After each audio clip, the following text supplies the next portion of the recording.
pour démarrer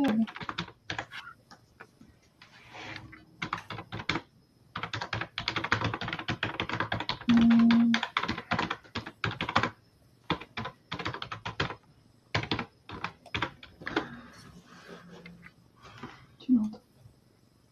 Tu l'entends, Nadia? Ah, pourquoi?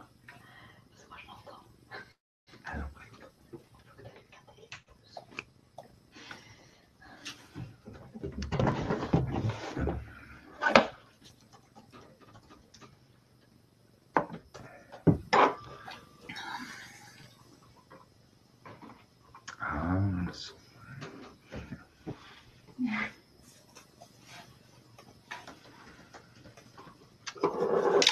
on va encore attendre une minute. Quelqu'un, pour les gens qui nous rejoignent.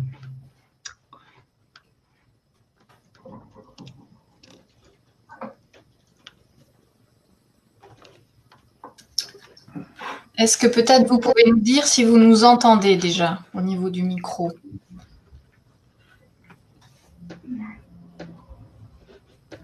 Très bien. On va encore attendre une minute. Quelqu'un, pour les gens qui nous rejoignent. Oula, c'est le live de Facebook qui est en retard. Il est décalé. Il faut que je coupe le son.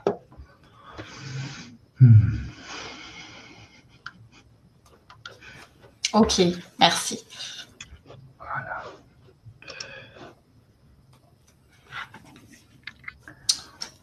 Pour ceux qui ont un souci peut-être avec la présentation, c'est aussi peut-être parce que vous êtes par téléphone. Hein. Certains téléphones, ça ne fonctionne pas très bien. Dans ce cas, déconnectez-vous, reconnectez-vous. Sinon, allez sur le Facebook Live. On a mis le lien dans le chat, en haut du chat. Voilà. Nadia, c'est toi qui commandes les slides? Non, je l'ai téléchargé. Tu peux aussi le faire. Ok. Ben non, j'ai pas de commande. Ah si. Bon, sinon, je le fais. Mais... Non, c'est bon, ça va. Ok.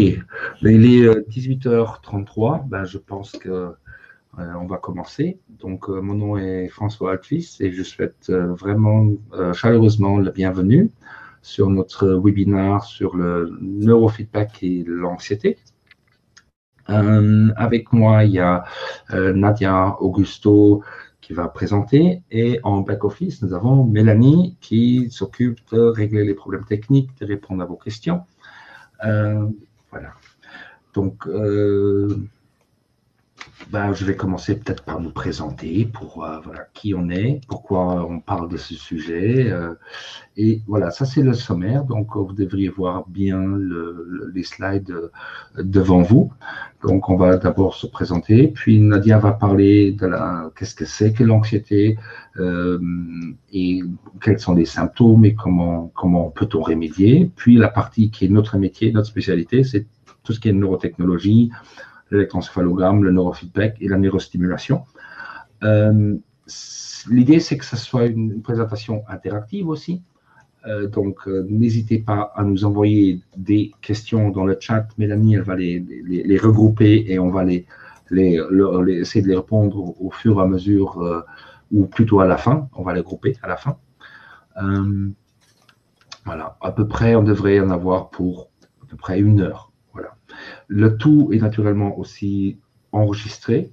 Et donc, vous allez recevoir par email, si vous êtes inscrit, le lien pour le replay, donc pour pouvoir le re-regarder, ou si vous devez partir plus tôt, etc.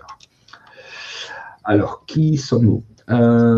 Nous sommes les 3 personnes que vous voyez devant nous. Donc, moi-même, j'ai créé donc, le Neurofeedback Luxembourg il y a plus de 6 ans, et je peux dire que j'ai vu passer à peu près 1400 cerveaux depuis, voilà, sous nos électrodes, ce qui est assez intéressant. À côté de ça, on a Nadia, donc, qui est neurobiologiste, qui a une expérience en neuroimagerie et aussi en recherche scientifique, et ça fait maintenant plus de 2 ans qu'elle nous accompagne sur le chemin. Puis il y a Mélanie Schmaltz, donc neuropsychologue, et ça fait maintenant 1 an, bientôt 2 ans, bientôt 2, voilà, qu'elle nous a rejoint, qu'elle travaille avec nous. Nous sommes situés à Luxembourg, dans le centre médical Rollingergrund. Nous sommes ouverts tous les jours de la semaine. Nous respectons naturellement les règles, les protocoles sanitaires actuellement en vigueur chez nous. La bonne nouvelle, c'est que nous ne sommes pas confinés, donc nous continuons de travailler. Et naturellement, c'est aussi très pratique. En fait, vous pouvez venir avec le tram qui s'arrête place de l'Étoile et vous êtes à 5-8 minutes de marche à pied de notre cabinet. Alors, qu'est-ce qu'on fait? Nous, on fait du neurofeedback, principalement de la neurothérapie. Qu'est-ce que ça comprend? Vous allez entendre plein de noms que vous ne connaissez pas. Nous, c'est notre pain quotidien, donc on va essayer d'expliquer au mieux. Et si jamais ce n'est pas clair, n'hésitez pas à poser des questions. Donc, en quoi consiste la neurothérapie? D'abord, c'est une analyse de l'activité cérébrale. Après, on a de l'entraînement, qui est le neurofeedback, de la stimulation. On va en parler un peu plus longuement. La partie dont on va parler un peu moins aujourd'hui, c'est la partie neuropsychologie. C'est-à-dire, on a des tests cognitifs ou des entraînements cognitifs que nous pouvons proposer sur mesure en fonction des besoins des clients. Alors, pour qui, pourquoi est-ce qu'on utilise ça? Enfin, une population quand même très variée. On commence avec les enfants, là où on a la plus grande expérience ou la plus grande base scientifique, c'est tout ce qui est lié aux troubles de l'attention, ce qu'on appelle le TDA, avec ou sans hyperactivité. Troubles de l'apprentissage, différents dyslexie, dyscalculie, dyspraxie, et autres, mais également aussi au niveau de tout ce qui est filtrage sensoriel ou spectre autistique. Au niveau des adultes, le sujet récurrent, pourquoi les gens viennent nous voir, c'est souvent lié aux problèmes de stress et aux problèmes de sommeil. Je pense que c'est le mal de la civilisation actuellement. Nous avons également beaucoup de clients dans des situations de burn-out, dépression ou dérégulation émotionnelle en tout genre. Au niveau des personnes plus âgées, des seniors, donc il y a le déclin, ce qu'on appelle le déclin cognitif, mais ce n'est pas une fatalité et on peut stimuler les performances cognitives. Même, nous avons de très bons résultats aussi pour des gens avec des diagnostics carrément, comme Alzheimer, de démence, Parkinson ou autres, où il y a tout à fait des choses à faire. Mais il ne faut pas être nécessairement malade pour venir nous voir. D'ailleurs, la dernière catégorie, ce qu'on appelle les peak performers, donc les gens qui à la base n'ont pas de problème de diagnostic ou d'autres, qui veulent augmenter leur performance, que ce soit des hommes d'affaires, des musiciens, on a actuellement quelques musiciens et c'est assez intéressant, ou des sportifs voilà, de haut niveau. Il faut peut-être se dire que sur les derniers Jeux olympiques, je pense qu'ils avaient comptabilisé 3/4 des athlètes qui étaient entraînés au biofeedback ou au neurofeedback, parce que ça permet de stimuler, d'augmenter ses performances. Voilà. Alors, je vais passer la parole à Nadia et je vais couper mon micro. Voilà. Nadia. Ok, merci François pour l'introduction. Alors maintenant, on va passer au vif du sujet de ce soir, en commençant par qu'est-ce que l'anxiété. Donc il faut savoir que c'est avant tout une réaction normale au danger. Alors attendez, oui, voilà.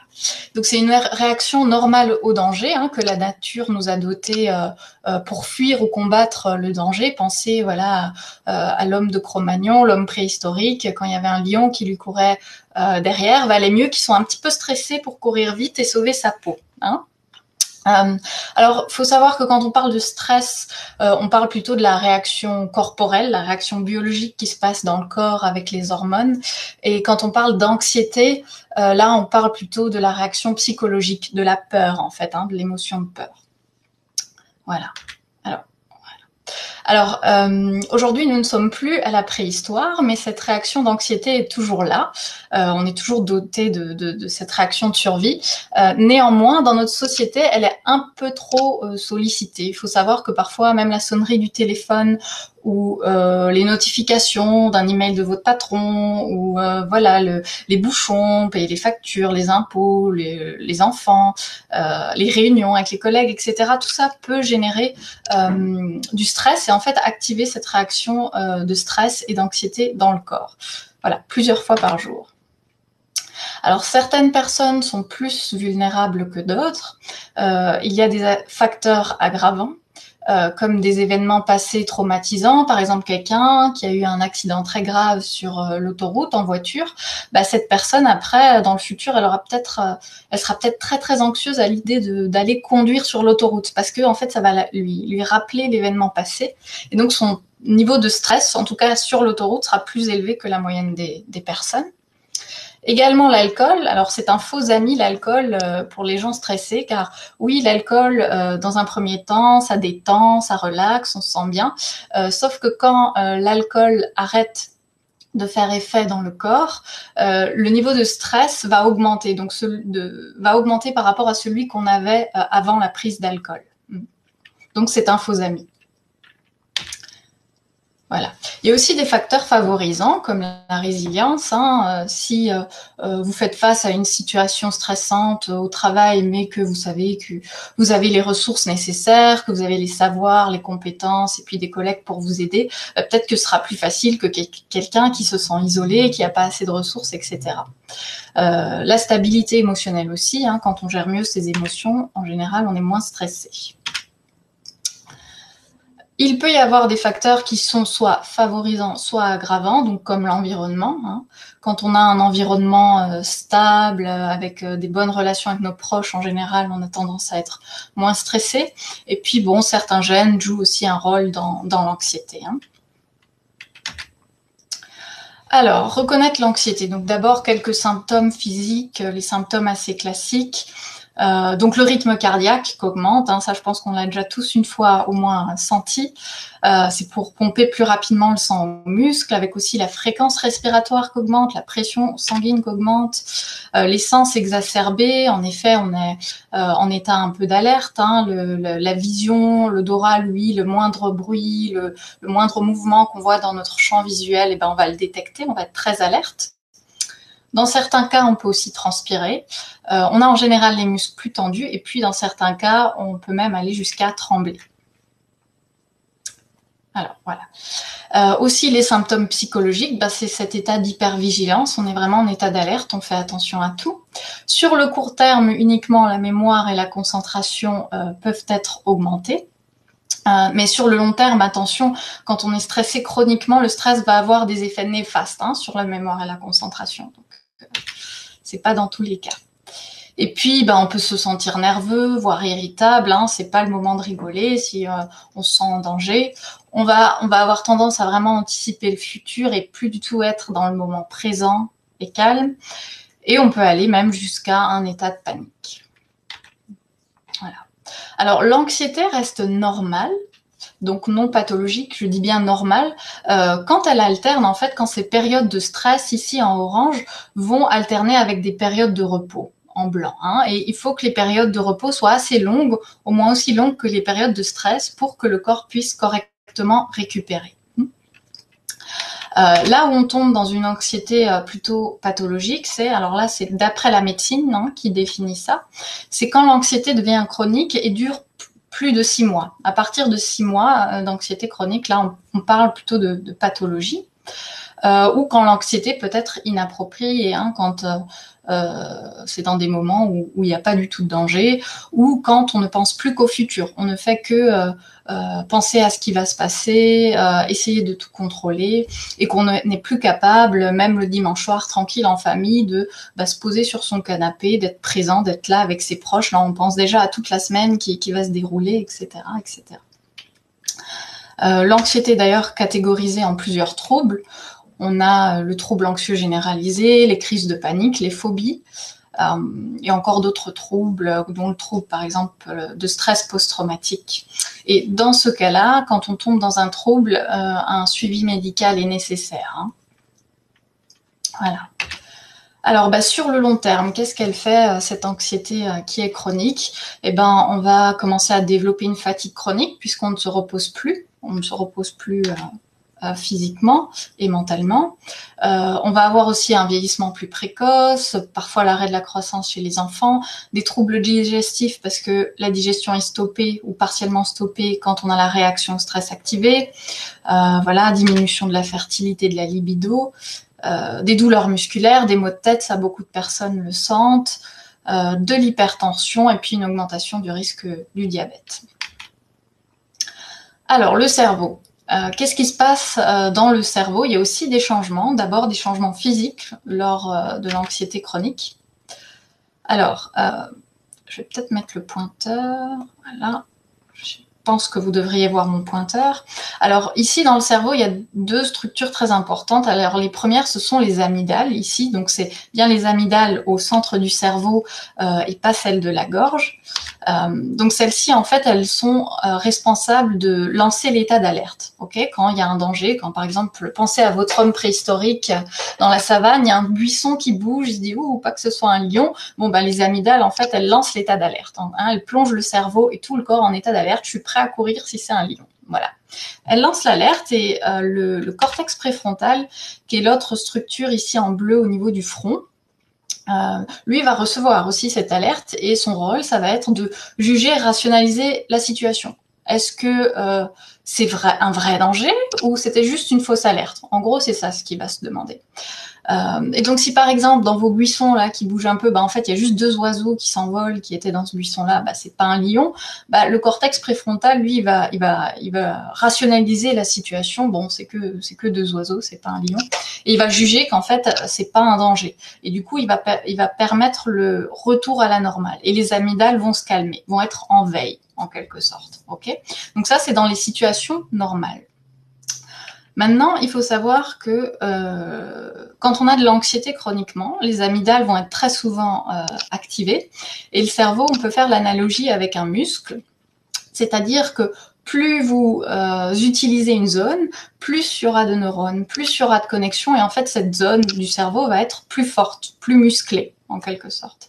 Et à l'inverse, moins vous utilisez une zone du cerveau, et ben celle-ci aura de moins en moins de connexions, de moins en moins de neurones, etc. Et elle sera en quelque sorte faible. Et en fait, c'est ce qui va se passer dans l'anxiété chronique. C'est que les amygdales, au quotidien, voilà, je cours attraper mon bus, je reçois des emails des collègues, des patrons, j'ai une réunion, il faut que j'aille faire les courses, etc. On est toujours un petit peu en mode stress. Bah, les amygdales, elles sont tout le temps actives. Et qu'est-ce qu'on a? En fait, on est en train de les muscler. Voilà, et elles sont de plus en plus fortes. Et le cortex préfrontal qui est capable de juger et de rationaliser la situation en se disant je vais peut-être un petit peu être un quart d'heure en retard au boulot, mais je prendrai le bus d'après et je me relaxe. Bah non, en fait, il sera plus capable de faire ça. Voilà, on sera plus capable de revenir dans le moment présent, de aussi juger est-ce que je suis en état de danger, est-ce que je suis en état de mort ou c'est juste voilà un petit tracas du quotidien. Et puis, plus le temps passe, plus ces amygdales vont être fortes et elles vont plonger parfois chez certaines personnes constamment le cerveau en état d'alerte. Et là, le cortex préfrontal là dans le front qui juge, qui rationalise, qui est la zone de la raison, sera plus capable en fait de contrôler, de raisonner ces amygdales. Voilà. Et en général d'ailleurs, les personnes qui sont tout le temps en état d'alerte comme ça, elles ont un mauvais sommeil, mais elles le savent pas forcément parce qu'elles dorment d'une traite, mais pas en sommeil profond. Donc elles se reposent pas vraiment. Voilà. Et donc ces changements physiques dans le cerveau vont entraîner des changements après psychologiques et cognitifs sur le long terme aussi. Donc bon, la nervosité, de l'inquiétude, des ruminations. Donc la mémoire et la concentration diminuées, comme je l'ai dit tout à l'heure. De la fatigue chronique, et puis voilà, des troubles du sommeil, et dans certains cas, ça peut aller même jusqu'à une dépression. Voilà.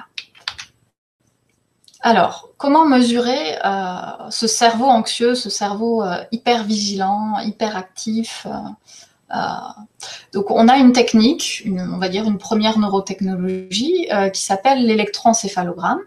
Alors, peut-être que certains d'entre vous connaissent. En fait, on a une petite image ici d'une personne avec comme des petits bigoudis, un espèce de bonnet avec des élastiques. Et en fait, les petits points violets sont les électrodes qui permettent d'enregistrer les ondes que produit le cerveau. Et on a une image là en dessous, les espèces. Alors pour vous, ça doit ressembler à des petits gribouillis. En fait, c'est chaque électrode qui enregistre ce qu'est en train de dire le cerveau. Alors, il faut savoir que ça fait pas mal. Hein. Donc, la cape, bon, on la serre un petit peu en dessous. C'est peut-être un petit peu serré, mais il n'y a pas du tout de douleur. Hein. C'est pas douloureux. Chez nous, c'est sans gel, pour ceux qui connaissent et qui en auraient peut-être déjà fait à l'hôpital ou ailleurs.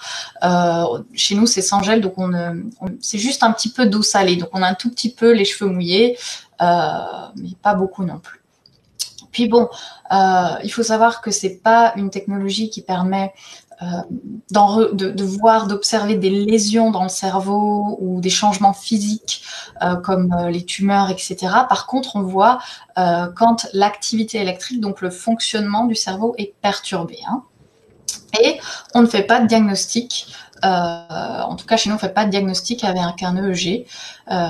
Donc, on ne va pas vous diagnostiquer un trouble anxieux ou un trouble dépressif ou un trouble de l'attention, etc. Ça, on ne fait pas. Voilà. Je vais juste boire un petit peu d'eau.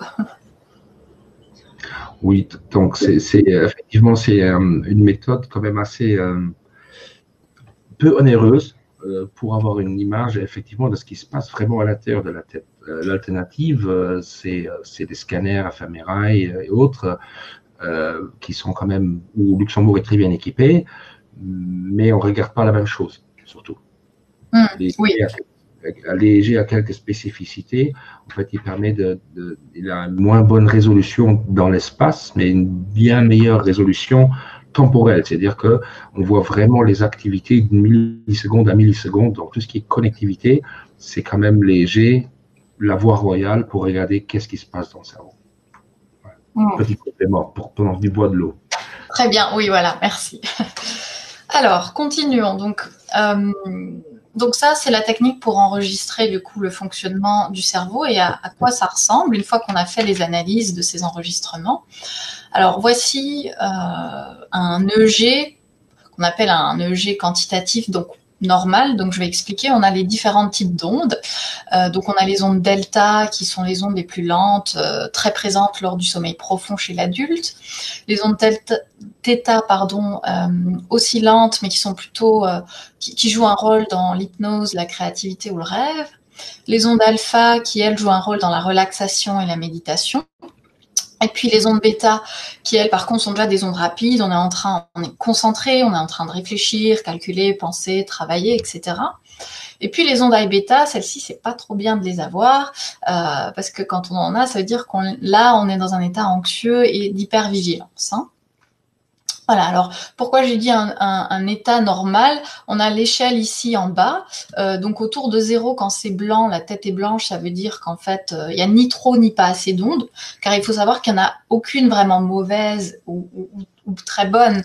En fait, il faut toutes les avoir, mais à un niveau équilibré, voilà, ni trop ni pas assez.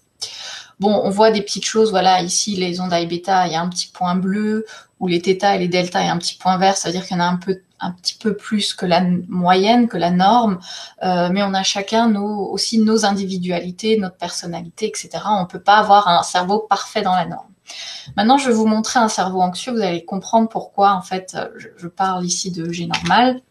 Voilà, là, on a le G de quelqu'un qui souffre d'anxiété. Alors, on voit que les ondes bêta et I-bêta, elles sont en surplus au milieu de la tête, là. Hein. Et ça, typiquement, c'est les réseaux du stress qui sont suractifs. Okay.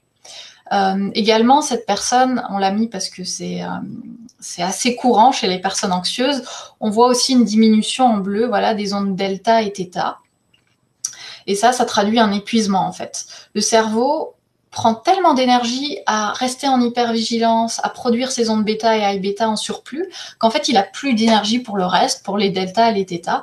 Et parfois, c'est aussi des personnes qui peuvent ressentir un peu un état on-off. Soit je suis hyper active, je suis super bien, et puis tout d'un coup, paf, je me sens hyper fatiguée, j'ai plus de jus, j'ai plus d'énergie. Voilà.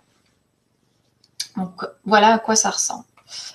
Alors, bon, là, on l'observe. Maintenant, comment y remédier ? Alors, pour remédier à cette anxiété pathologique, il y a des voies classiques comme les médicaments, hein, les benzodiazépines ou d'autres anxiolytiques. on a les psychothérapies, il y a les médecines douces qui augmentent, je crois, de plus en plus, hein, l'acupuncture, l'homéopathie, la naturopathie. La méditation et le yoga aussi le vont en poupe ces dernières années. Les compléments alimentaires et les neurotechnologies que nous allons vous présenter maintenant. Alors, quels avantages avant qu'on rentre dans le détail? Déjà, tout simplement, on va agir à la source, le cerveau. Repensez à vos amygdales qui maintiennent toujours votre cerveau et votre corps en état de stress. Voilà, donc on va directement agir à la source. Il y a très peu ou pas d'effets secondaires. Ceci est dû notamment qu'il y a certaines neurotechnologies qui vraiment vont s'adapter au cerveau de la personne. On entraîne le cerveau de cette personne-là et pas celui d'une autre. Et ce qui permet d'avoir des effets secondaires très, très, très faibles. Et puis le cerveau est plastique, il s'adapte aussi. Hein. Ça limite aussi en fait les effets secondaires. Les effets sont directs, on le ressent assez rapidement, et persistants. On va le voir aussi, notamment il y a une neurotechnologie qui est le neurofeedback, qui lui permet vraiment d'apprendre au cerveau une nouvelle manière de fonctionner et de garder ça dans le temps, en fait, même une fois que la thérapie est terminée. On y reviendra. Et puis, il y a une base scientifique, hein, c'est pas les neurotechnologies, ce n'est plus de la science-fiction, c'est bien de la science tout court. Voilà. Alors, nous allons commencer avec le neurofeedback. Alors, ici, voilà, on a un schéma avec une personne qui est en clinique, avec un thérapeute. On voit que cette personne, elle a des petites électrodes sur la tête. Hein, le patient, il a des électrodes sur la tête. On est en train de lui faire en fait un électroencéphalogramme en temps réel. On regarde ce que son cerveau est en train de nous dire. Et on voit en effet, donc le thérapeute, qu'il y a trop d'ondes rapides. Cette personne est anxieuse. Beaucoup trop d'ondes rapides. Et qu'est-ce qu'on va faire? Donc ça, c'était la partie neuro. J'enregistre ce que le cerveau me dit. Et la partie feedback, en fait, on va lui donner un retour sensoriel au cerveau et à la personne pour qu'en fait, comme un miroir, que le cerveau se rend compte de ce qu'il est en train de faire, qu'il est toujours anxieux, qu'il n'est plus au repos. Okay. Alors pour ceci, on va en fait utiliser... Chez nous, par exemple, la personne vient voir un film, sauf que le film va être contrôlé en quelque sorte par le cerveau. Donc ici, le signal qu'on enregistre, ces ondes trop rapides qui sont en surplus, vont être traduites dans ce cas-là comme un signal négatif. On veut pas que le cerveau fasse ça. Et donc l'écran, vous l'avez peut-être vu, il s'est assombri. C'est le feedback. Hein, ça apparaît quelques millisecondes après que les ondes du cerveau augmente fortement. L'écran devient très sombre, le son parfois se coupe ou diminue, et donc c'est comme une punition en fait. Et donc le cerveau a une frustration. Voilà. À l'inverse, le cerveau du coup va diminuer ses ondes trop rapides, et là l'écran va devenir de nouveau clair. C'est une récompense, il va pouvoir regarder le film normalement. Et dès qu'il réaugmente ses ondes, parce que c'est un peu sa zone de confort, quand on est anxieux chroniquement depuis des années, on ne connaît plus que ça, donc le cerveau par défaut il va de nouveau retourner dans l'anxiété. Et tout de suite on va en quelque sorte lui dire non, c'est pas bon, en coupant l'image, en coupant le son, etc. Donc c'est comme un conditionnement opérant pour ceux qui connaissent le terme. Voilà.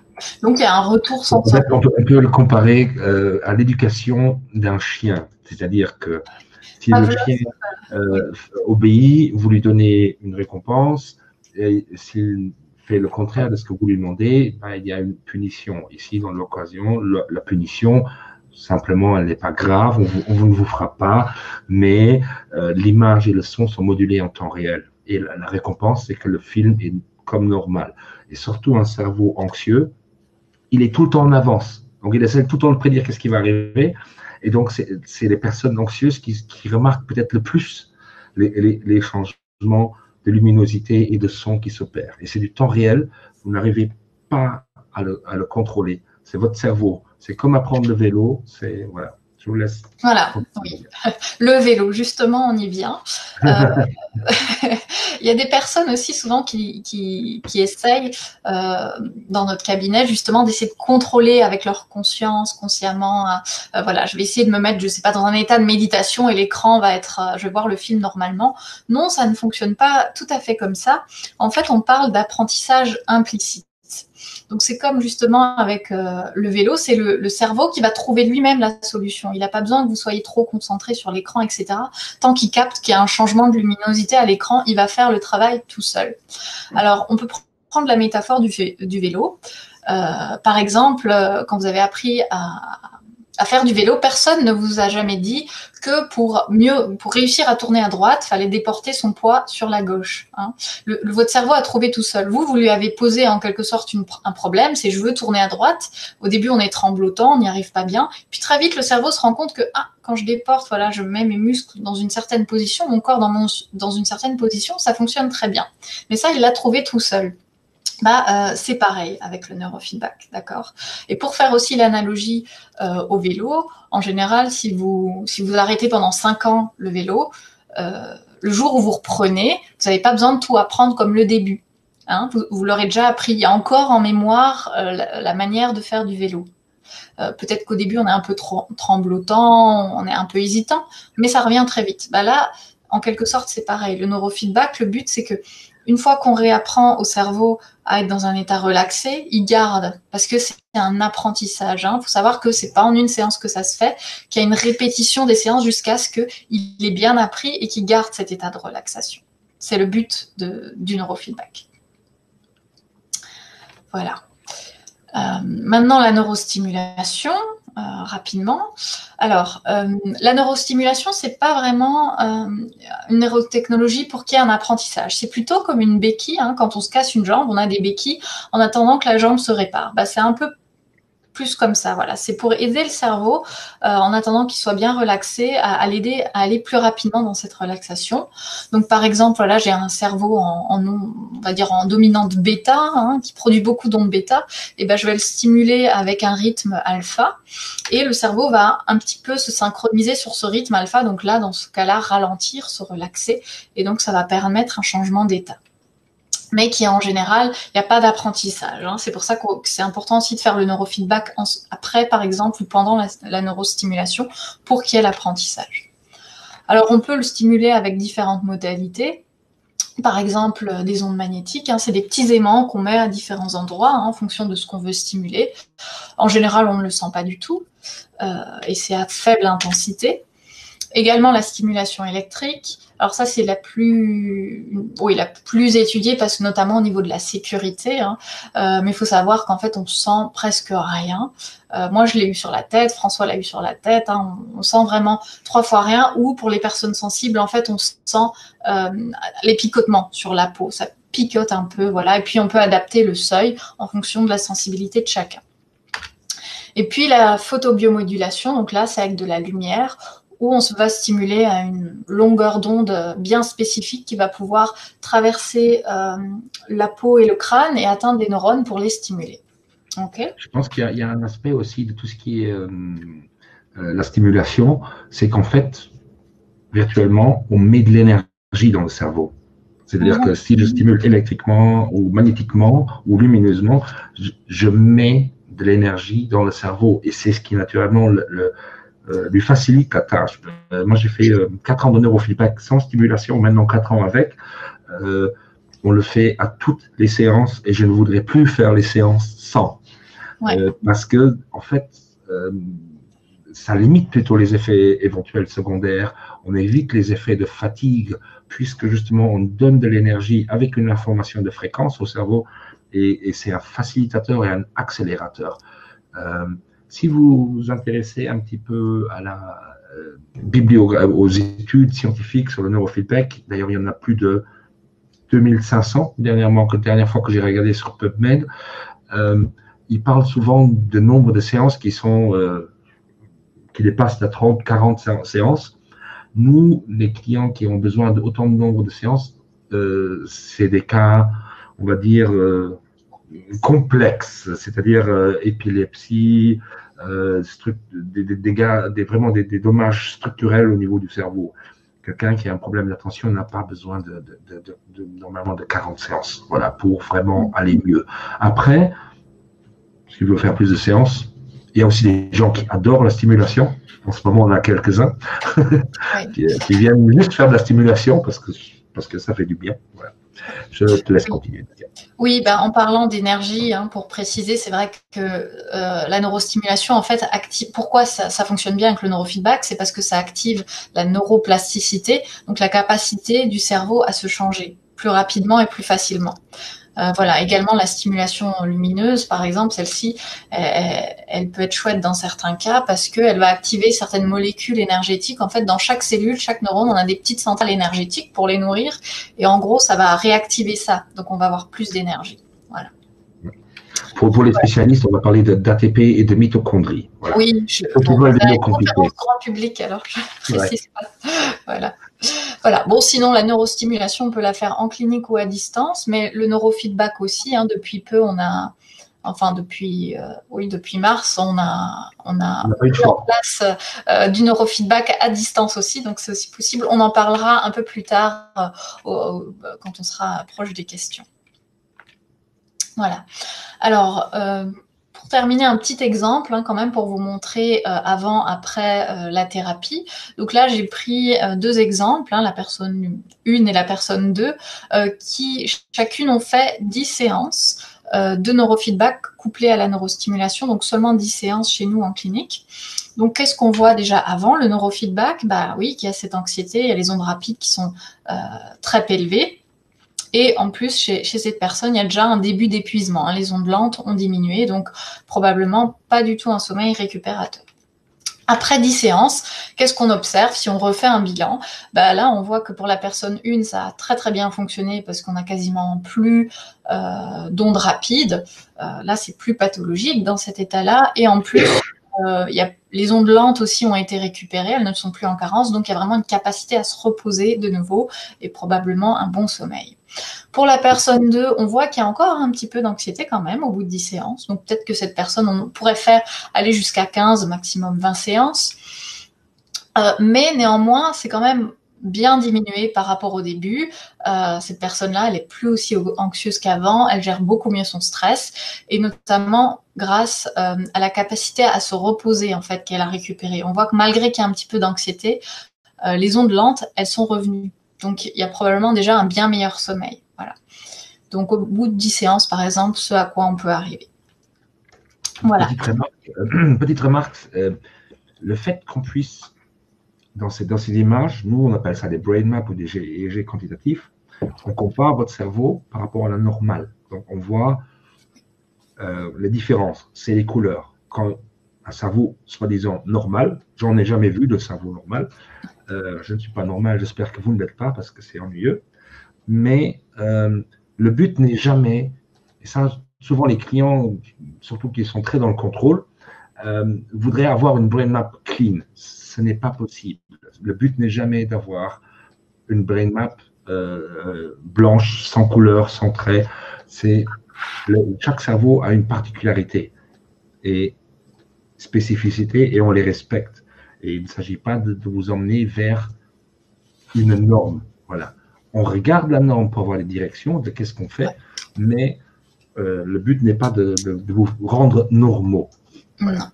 Ce qui nous intéresse le plus, souvent, c'est même pas les résultats de la brain map, c'est vous, comment vous vous sentez, en fait. Est-ce que vous ressentez ces changements que nous, on voit dans le cerveau? Voilà. C'est ça l'essentiel, en fait. C'est votre qualité de vie. Voilà. Voilà. Je te laisse la parole, François, pour la suite. Oui, voilà. Alors, apparemment, là, on était très rapide, mais apparemment, d'après ce que dit Mélanie, on a beaucoup de questions. Oui, on peut déjà faire une pause question avant de… Est-ce qu'on fait déjà, parce que sinon, elle n'arrive pas à suivre. Alors, ok, d'accord. Oui, on peut faire une pause question. Il n'y a plus beaucoup. Après, c'est juste un peu présenter comment chez nous on fonctionne. Donc, oui. Oui. Donc, je propose Mélanie va lire les questions qu'elle a vues passer et moi, je vais essayer d'y répondre au mieux. Voilà. Alors, est-ce que Mélanie, voilà. Est-ce que déjà on m'entend bien? Oui. Ou est-ce qu'il faut que j'hausse le ton? Ok. Donc, il y a eu pas mal de questions qui se regroupent pas mal. Donc, je vais essayer de les mettre ensemble pour pas qu'on se répète. Mais il y a eu des questions très intéressantes. Donc, elles ne sont pas forcément dans l'ordre. Hein, je les fais telles quelles. Donc, une première personne a demandé l'anxiété, double point, est-elle égale ou y a-t-il quelque chose d'une mémoire transgénérationnelle également qui intervient là-dedans? Oula. C'est un vaste sujet. C'est un vaste sujet. Par rapport au transgénérationnel, tu pourras compléter par après, Nadia, si tu veux. Ouais. Comme nous avons par exemple eu 3 générations dans des familles, où on a eu les grands-parents, les parents et les enfants, oui, il y a du transgénérationnel, oui, ça se transmet. Si la mère est une personne anxieuse pendant la grossesse, l'enfant, en tant que tel, n'existe pas encore, la personnalité n'existe pas encore, donc ça va être une copie un peu de la mère, et donc, oui, cette anxiété va se transmettre. Pire encore, s'il y a eu des événements traumatiques pendant la grossesse, oui. Ce n'est pas rare que nous voyons des enfants, on va dire, de 6-9 ans ici, qui ont des anxiétés ou des dépressions qui ne sont pas les leurs, sont héritées. Ça vient des parents. Est-ce que le neurofeedback peut les aider? Oui. Est-ce que c'est justifié? Oui. Pourquoi? Parce qu'à mon avis, un enfant de 6-9 ans ne doit pas prendre d'anxiolytiques, ne doit pas prendre d'antidépresseurs et il n'est pas encore prêt mentalement pour faire de la thérapie, je pense. On peut lui apprendre des techniques de relaxation, on peut faire différents exercices avec lui, mais dans mon expérience, les enfants, acceptent facilement le neurofeedback parce qu'ils peuvent venir voir chez nous, regarder un film, bon, ça picote un peu, il y a le truc bizarre sur la tête, mais ils aiment bien normalement. Et ils sentent vite que ça va aller mieux, surtout. Voilà. Ce qu'on n'a pas dit, peut-être je glisse un mot, c'est-à-dire que la stimulation, par exemple, on ne fait pas seulement au niveau du cerveau, mais on fait aussi de la stimulation ce qu'on appelle le nerf vagal, c'est-à-dire du système nerveux autonome, qui est la partie, le calme. Et bon, parmi tous les gens qui viennent nous voir dans le cabinet, il y en a très peu où le nerf vagal et le système nerveux autonome fonctionnent bien et bien équilibrés. Donc, oui, ça fait du bien. Oui, c'est tout à fait indiqué. Une prochaine question. Bah, je vais trop loin. J'ai fait trop long. Non, mais c'est très intéressant. Je pense que j'ai des feedbacks en direct sur le live Facebook. Ouais. C'est exactement voilà, les réponses attendues. Deuxième question, peut-être plus pour Nadia. Est-ce que le fait d'avoir les amygdales en état d'alerte peut être la cause d'accidents vasculaires ischémiques? Oula, non. Je ne suis pas neurologue, donc je ne sais pas. Je ne me prononcerai pas dessus. Oui, je ne me prononcerai pas. Après, les dégâts un accident vasculaire ischémique, c'est plutôt quelque chose qui va détériorer des neurones, donc pas les faire fonctionner encore plus. Voilà. Je dirais plutôt c'est dans le sens inverse. Et après des accidents vasculaires, il y a de fortes chances d'avoir des dépressions ou de l'anxiété qui se développent. Mais à cause de l'accident, c'est plutôt psychologique. Oui, c'est pas, oui, la source n'est pas l'accident en tant que tel. Voilà. Ben, ça dépend aussi un petit peu où l'incident a lieu. Dans le cerveau, tout est lié. Alors là, c'est difficile à dire. C'est pour ça que c'est difficile d'identifier une cause et de dire c'est que l'anxiété, c'est que si, c'est que… Ok. Autre question. Je souffre d'anxiété généralisée. Est-ce que le neurofeedback peut m'aider? Est-ce que ça fonctionne? Anticiper tout est très fatigant et me met dans un état horrible. Je prends des médicaments, mais je ne veux plus. Je dirais que c'est notre spécialité. Je pense que c'est notre pain quotidien. C'est exactement ce genre de choses. Malheureusement, avec les temps qu'on vit actuellement, la plus grande expérience psychologique au niveau de l'histoire humaine qui a jamais eu lieu, et c'est les plus grandes incertitudes. Et donc, l'incertitude, c'est l'ennemi du cerveau. Le cerveau, en fait, c'est une machine à réduire l'incertitude. Le cerveau essaye de planifier, de nous projeter dans le futur, de nous donner des perspectives. Or, actuellement, je pense que le délai de perspective, il ne va pas plus loin que 2 semaines. À moins que vous ayez une boule de cristal, c'est très difficile de prévoir en ce moment ce que vous allez faire dans quelques mois. Je pense que c'est plutôt difficile. Donc oui, l'anxiété généralisée, oui, y compris aussi des phobies spécifiques. Je me souviens de personnes qui avaient certains déclencheurs. On a eu des personnes qui ne savaient plus conduire sur l'autoroute. Il y avait des personnes qui ne savaient plus prendre l'avion. Il y avait des personnes qui ne savaient plus… Qu'est-ce qu'on a eu? Ah oui, on a aussi la phobie des crapauds. Là, voilà, on a eu différentes jusqu'à présent.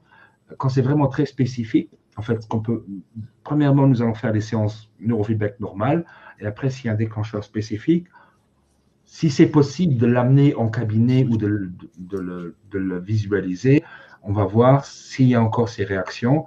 Et à ce moment-là, couplé avec de la stimulation au moment même où vous pensez au déclencheur, normalement, on arrive à, on va dire, à découpler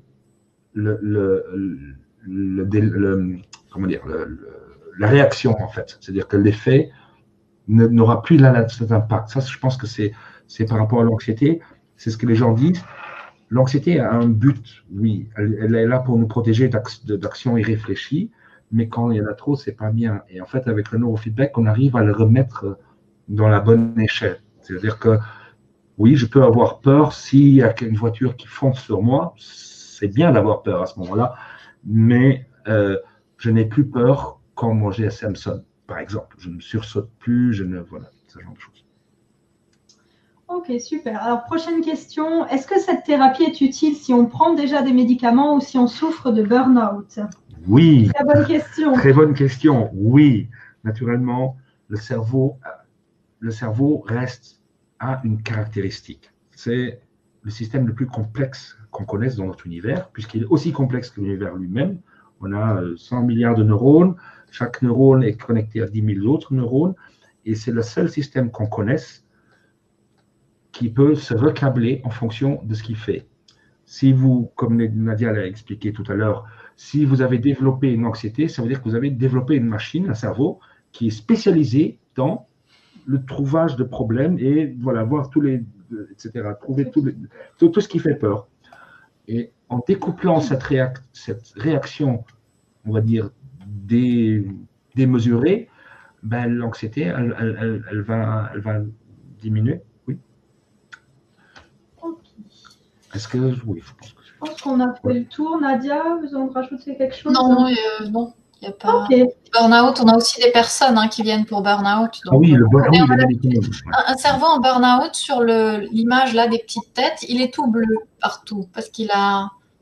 Voilà. Alors s'il y a de l'anxiété, on le verra quand même, mais en général, si maintenant c'est que du burn-out, ce sera tout bleu partout. Il n'y a plus de jus, il n'y a plus d'énergie, il n'y a plus de. On a aussi l'habitude. Donc, oui. C'est ce que je dirais. Voilà. Oui. Ok. Quelque chose sur les médicaments encore? Les médicaments, il y a naturellement. Bon, en fait, ce qui se passe souvent, c'est que là, dernièrement, on a encore eu des cas où, par exemple, des psychiatres prescrivent des neuroleptiques pour combattre l'anxiété. Ça, peut-être que c'est justifié. Je ne suis pas médecin, je ne peux pas juger, mais je trouve que c'est utilisé des assommoirs par rapport à des petits moustiques. Voilà. Donc voilà, ce n'est pas une contre-indication à faire le neurofeedback. On parle souvent de béquilles pour les médicaments. Un médicament, effectivement, voilà, il faut voir les médicaments. Ça ne veut pas dire qu'on est contre les médicaments, mais normalement, nous, on aide les gens à diminuer ou à réduire leur médication. Parce que si on prend l'exemple des benzodiazépines, le Xanax, Temesta et autres, il y a un très très grand risque de dépendance. C'est-à-dire qu'il y a une très grosse tolérance qui se met. Si vous prenez ça, c'est utile pour passer une période difficile. Je ne sais pas, 6 mois. Voilà, vous avez perdu votre partenaire. Voilà, le moral est en bas. C'est tout à fait. Ça peut être adapté, ça peut être une béquille pour un certain temps, mais c'est comme avec la béquille. Une fois que votre jambe est de nouveau guérie, si vous continuez à marcher avec des béquilles, ben vous allez vous pourrir les hanches et après le dos. Donc, ce n'est pas l'idée. Certains médicaments peuvent rendre peut-être les entraînements peut-être faire un peu plus de séances, et c'est certainement un moment, l'effet des médicaments va être trop fort, et c'est vous qui irez voir votre psychiatre, médecin, pour dire je veux réduire, je veux arrêter. N'arrêtez pas sans avis médical, parce que certains médicaments, comme les benzodiazépines, vous ne devez pas, surtout pas, les arrêter du jour au lendemain. Ça peut provoquer des crises d'épilepsie ou autres. Voilà.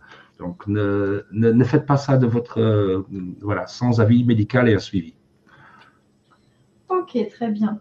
Donc, on a plusieurs fois la question suivante qui a été posée, qui vient juste encore de revenir. Est-ce que ce dont vous parlez, le neurofeedback, c'est comparable à de la biorésonance? Oula. Alors, biorésonance. Oui, en fait, il y a des points communs, mais il y a surtout beaucoup de différences. Je connais la biorésonance, donc c'est aussi basé sur l'étude des fréquences, avec l'idée qu'on peut lire des choses. Et je ne suis certainement pas contre, j'en ai fait moi-même, j'ai essayé, ça a eu des effets très intéressants. La différence, c'est la validité scientifique. Si vous allez sur PubMed qui est le plus grand répertoire d'études scientifiques validées, sérieuses, vous tapez neurofeedback et vous allez trouver 2500 références, études qui ont, depuis les années 60, et peu importe qui l'a fait, vous avez des résultats similaires. Biorésonance, si vous parlez avec un fabricant de matériel, il va vous dire autre chose que l'autre. Il n'y a pas cette transparence, il n'y a pas cette validité scientifique. C'est plutôt complémentaire, je dirais. Voilà. Pour des gens qui sont en recherche de médecine alternative. Voilà. Ok, très bien. Combien de temps doit-on entraîner le cerveau pour qu'il sorte de cette zone de confort, d'anxiété? Qui veut répondre? Je vais prendre. Je vais vous choquer. Normalement, c'est une séance déjà. Vous allez sentir la différence. Est-ce que ça va suffire? Non. Pour avoir l'anxiété, c'est quand même le sujet où on a les meilleurs résultats avec ce qu'on fait. Je pense que problème d'anxiété, 3-5 séances, c'est vraiment, vraiment réduit. C'est pas à zéro. C'est pas à zéro, mais Mélanie dit qu'elle témoigne d'elle-même, voilà, le propre. Donc oui, les résultats sont rapides. Je pense que voilà, la personne qu'elle, je pense, dernièrement, voilà, qui prend une liste de médicaments. Déjà, quand les gens arrivent avec une liste de médicaments qu'ils prennent sur papier, ok, mais au bout de 3-4 séances, c'est pas fini. Mais elle recommence à rigoler, elle reprend plaisir, elle sort. Bon, avec le confinement, c'est pas. Voilà, elle a repris le sport. Ouais, voilà, c'est plein de choses une spirale vertueuse se met en place. Nous, ce qu'on dit, c'est que quand vous commencez, nous, on veut que vous vous engagiez sur une série quand vous venez au cabinet, parce qu'il y a aussi une version à distance. Je vais en parler après. Mais je parle du cabinet, les séances au cabinet. On vous en demande un engagement sur 10 séances. Pourquoi? Parce que c'est un programme. C'est-à-dire que sur les 10 séances, les 3 premières, on va faire quelque chose qui est plutôt stabilisant, mais qui ont des effets vraiment, vraiment profonds. Et puis, on va faire des choses plus spécifiques où vous pourrez, par exemple, nous, en fait, notre particularité, c'est que on mesure à la surface de la tête, mais on entraîne vraiment les structures profondes, c'est-à-dire ce qu'on appelle du Loretta, et de la connectivité principalement. Ça a des effets, vraiment, on va à la source, on ne reste pas à la surface, et les résultats sont directs. Mais il faut le répéter plusieurs fois, donc un apprentissage. Donc, les 3 premières séances, c'est plutôt du stabilisant, puis on va faire 3 séances, on va dire, ça va peut-être on va un peu sortir de la zone de confort. Par exemple, quand on entraîne le réseau de l'anxiété, ben, ça se peut que pendant 24 heures, vous allez être très irritable. Oui, mais ça, j'ai l'habitude. Non, c'est pas la même. C'est pas la même irritabilité. Souvent, les gens, les clients, par exemple, des effets secondaires. Quelqu'un qui m'a encore dit quelques jours, c'est pas moi qui ai pleuré, mais ça a pleuré.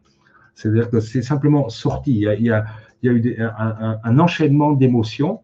C'est comme un nettoyage, voilà, qui s'est fait. Il y a eu un moment de la joie, un moment de l'angoisse, un moment, c'est sorti, et puis c'était bon. Voilà. OK. Voilà, j'ai encore des questions, mais on a fait déjà une partie. Donc, François, je ne sais pas, est-ce que tu veux peut-être présenter l'offre et peut-être les gens auront des questions maintenant ou comme on a là, ça fait à peu près 1 heure de présentation. Ouais, peut-être que les gens voudraient savoir. Oui, voilà, peut-être parler un petit peu concret. Et puis, questions voilà. Alors, les questions récurrentes, ça, c'est vraiment les questions qu'on nous pose tout le temps. Est-ce que c'est dangereux? Est-ce qu'il y a des risques à faire du neurofeedback? Alors, oui, il peut y avoir des effets secondaires comme des irritabilités ou voilà. Toute chose qui a un effet a un effet. Ça peut avoir des effets secondaires. Si quelqu'un vous dit le contraire, sais que ce n'est pas vrai. Mais ils sont vraiment, vraiment anodins par rapport aux bienfaits que vous pouvez avoir. Le but du neurofeedback, c'est toujours d'amener vers un état d'une meilleure autorégulation. Le mot maître ici, c'est autorégulation. Le cerveau a cette capacité de se restructurer lui-même, de se réadapter, sauf que parfois, dans notre mode de vie actuel, on perd cette capacité parce qu'on est tout le temps en train, parce qu'on ne se nourrit pas bien, parce qu'on se met, parce que. Et avec le neurofeedback et la neurostimulation, c'est comme un reset. On réapprend au cerveau à s'autoréguler. Et ça fait du bien. Chaque cerveau va le faire un petit peu différemment. Voilà. Contre-indication, non. À part, si vous avez on a du mal à prendre un EEG si vous avez, par exemple, un implant au niveau du cerveau. Si vous avez comment dire, le crâne, la boîte crânienne qui est abîmée, là, on aura, nous, des problèmes. On pourra faire d'autres choses, mais on ne pourra pas plus difficilement faire du neurofeedback. Autre contre-indication, après, il faut avoir une certaine stabilité. C'est-à-dire que quelqu'un qui vit dans une situation, on va dire, pas stable et qui a un diagnostic psychiatrique tel que, voilà, schizophrénie, ça, je ne voudrais pas le faire. J'ai des collègues en Allemagne qui travaillent dans les instituts psychiatriques ou à l'intérieur de l'institut psychiatrique, ils le font, oui. Nous, on ne le fait pas. S'il y a un risque de suicide aigu, je pense que là, il faut avoir un suivi médical, mais des contre-indications, très, très peu. Il y a peu d'effets secondaires, comme j'ai dit, il peut y avoir des fatigues. Alors, l'effet secondaire principal que je dirais 100% de nos clients ont, 100%, c'est ce moi j'appelle de Gehirkater, comment on appelle ça en français, la contraction. Non, Nadia, le mot. Quand on fait des courbatures. Courbature, voilà, la courbature du cerveau, le mot m'échappe. La courbature du cerveau, c'est quoi? Quand vous faites du sport, vous allez à une salle de sport, vous faites de la musculation, entraînement de force, si vous travaillez bien le muscle, même si vous ne le forcez pas trop, mais si vous le challengez dans le sens qu'il se transforme, vous allez avoir 2 jours après des courbatures du muscle. Ici, avec le cerveau, c'est pareil. Sauf que ça choque les gens parce que dans la vie courante, on ne sent pas notre cerveau travailler. Ici, vous allez le sentir travailler. Parce que c'est tellement intense. N'oublions pas que le cerveau, c'est quand même notre plus grand consommateur d'énergie dans tout le corps. C'est 25% de l'énergie de tout le corps, de tout ce que vous faites, c'est le cerveau qui utilise. Et il ne s'arrête jamais. D'où aussi ce que vous pouvez faire pour limiter les effets secondaires, ces genres de courbatures, c'est de venir vraiment hydrater pour les séances. C'est-à-dire, il faut boire, je recommande de boire 1 litre d'eau de plus que d'habitude quand vous le venez, et il faut avoir mangé. Si vous venez chez nous, que vous n'avez pas bien dormi, vous avez pris peut-être encore une boisson énergisante et que avec du sucre et que vous ne mangez pas, les séances, oui, là, vous allez sortir vraiment beaucoup d'effets secondaires, ça va prendre d'énergie que vous n'avez pas. On peut tout à fait le faire en parallèle de traitements, que ce soit médicamenteux ou autres traitements, que ce soit de la biorésonance ou d'autres choses. Actuellement, on a des clients qui vont faire de l'injection kétamine, il y en a d'autres qui vont faire de la TMS, donc c'est la stimulation magnétique très très forte. C'est tout à fait possible de le combiner. Est-ce que c'est nécessaire? Ça dépend.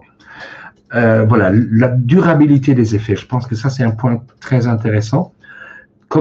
Voilà, la question que les gens, surtout très intellectuels, qui sont très dans le mental, me disent, comment ça se fait que mon cerveau que mon anxiété puisse se réduire si je viens chez vous, que je regarde un film, comment ça se peut que mon cerveau, en dehors, dans la vie, le reste du temps, devienne moins anxieux?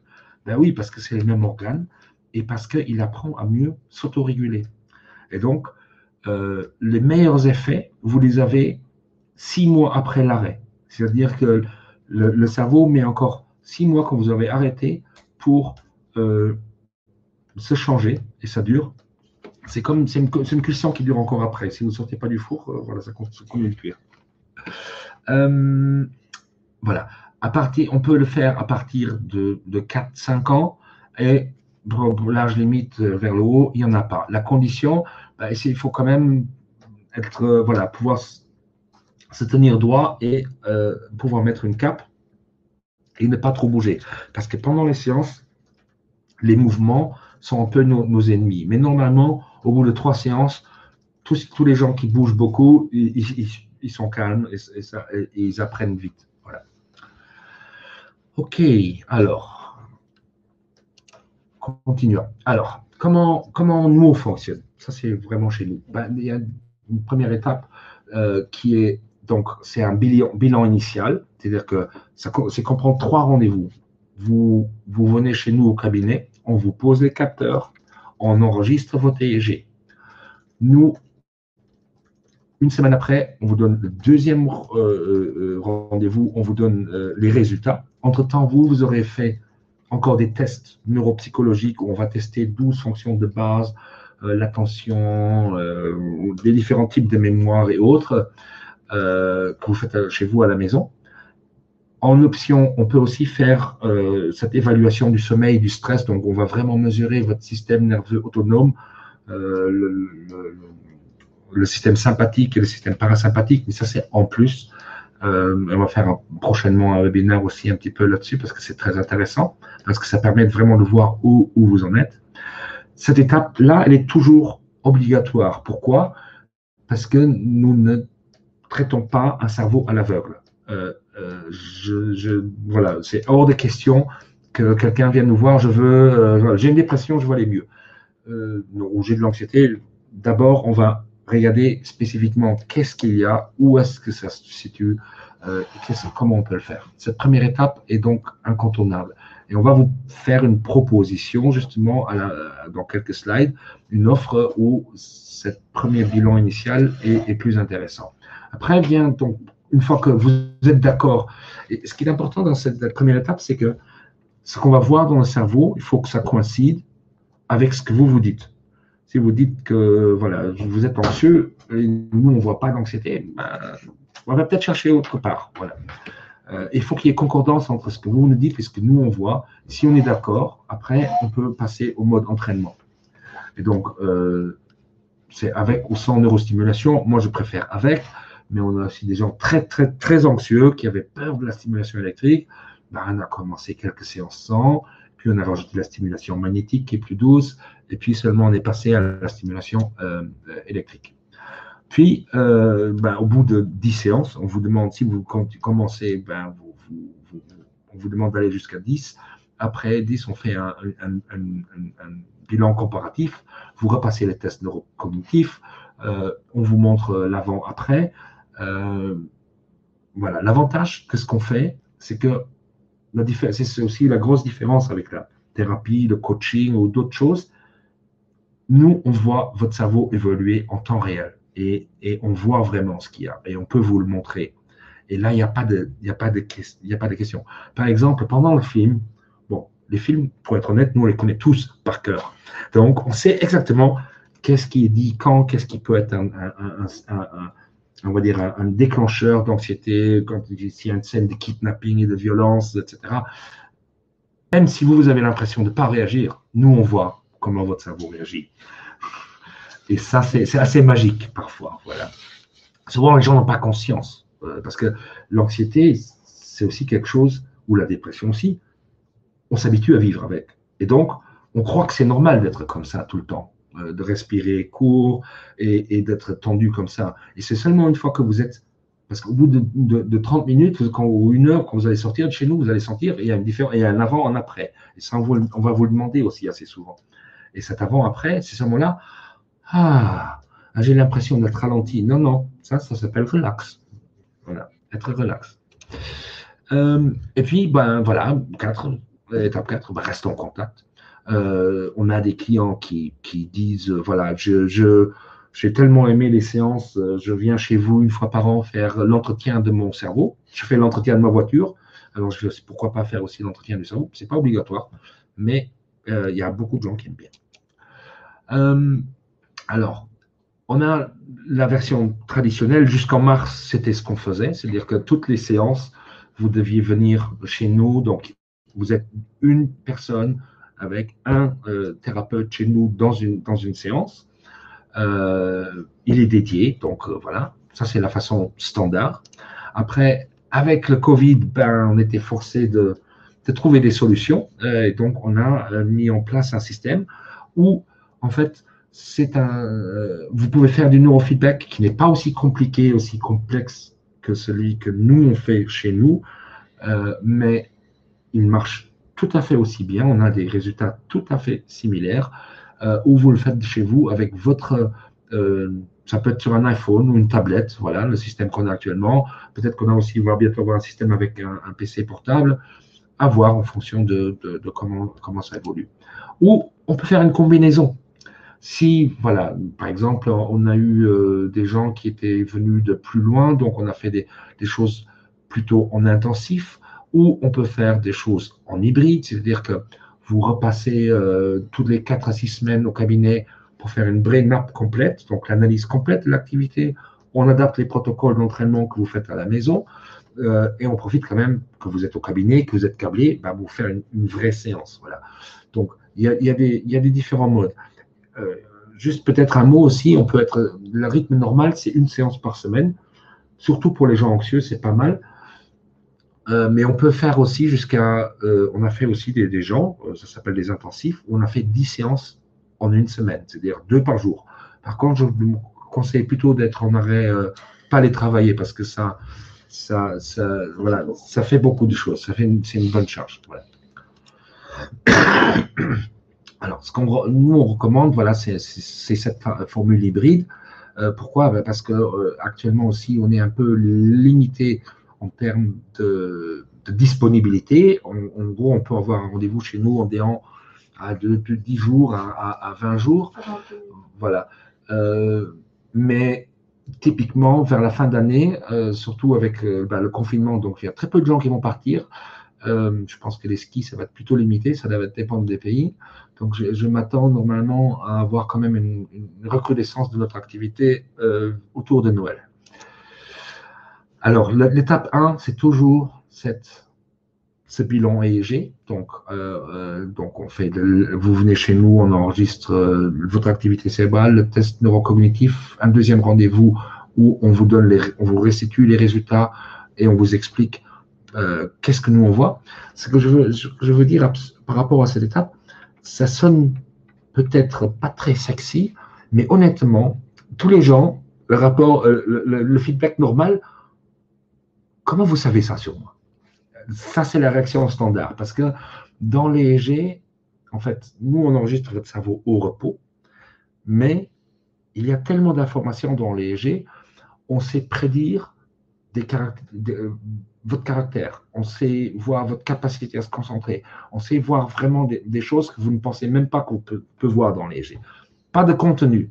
Ça, c'est la question des enfants. Est-ce que maintenant, tu sais lire mes pensées? Non. On ne sait pas lire des contenus dans le cerveau. En tout cas, nous, non. Peut-être d'autres gens, oui, mais nous, on ne sait pas. Mais on voit plutôt ce qui nous intéresse, c'est patterns. C'est comment vous activez votre cerveau, comment vous l'utilisez et comment on peut mieux l'optimiser. Donc, ce premier bilan, c'est une étape importante, mais c'est aussi super riche parce que même si vous vous connaissez bien, vous allez apprendre des choses sur vous. Voilà. Et donc, normalement, ces 2 rendez-vous plus les tests neurocognitifs, c'est 300 €. Et là, on fait une promotion, donc jusqu'au 31 décembre. Je sais que c'est un code un peu bizarre, ZUQDOZY. Vous allez encore l'avoir dans le mail. Vous avez, en entrant ces chiffres et lettres, ce code, vous allez avoir une réduction donc, de 100 €. Donc, quand même, c'est sensible. Je vais peut-être poster le lien. Mélanie, peut-être tu peux poster le lien dans le chat et le code aussi. Yes. Voilà, je vous invite à le faire. C'est assez riche. Alors maintenant, un peu de détails par rapport à l'entraînement à distance. Voilà. Comment ça marche? C'est-à-dire que là, on a deux options. C'est-à-dire qu'on a un suivi, si vous, par exemple, on a des gens qui viennent de France, parce qu'en France, il y a très peu de neurofeedback, en Belgique, très peu aussi. En Allemagne, c'est même remboursé par la sécurité sociale. Mais il y a très peu de praticiens sérieux, on va dire, dans le monde francophone sur le neurofeedback, où on peut vous proposer de faire ça. Donc là, ça revient à 390 € par mois. Ce que nous on recommande, c'est qu'il faut faire au moins 5 séances minimum de 20 minutes par semaine à la maison. Vous pouvez en faire plus, pas de problème. C'est pas plus cher, c'est même mieux. Et en fait, c'est ce genre de casque que vous mettez, couplé à la tablette ou à votre téléphone. Vous regardez des films ou des jeux, vous écoutez de la musique. Nous, on suit les séances et on adapte ça.